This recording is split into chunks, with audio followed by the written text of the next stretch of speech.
সবাইকে নমস্কার। যে ড্রাগন ফলটা কিভাবে খাইতে হয় আপনাদেরকে সবাইকে দেখাবো।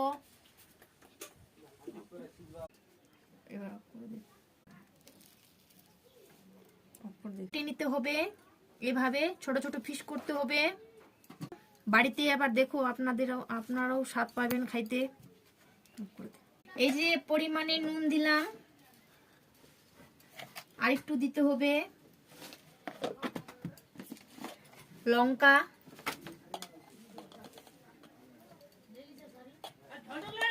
হালকা করে লঙ্কা দিলাম, ঝাল ঝাল করলে ভালো লাগে খেতে। যে মশলা,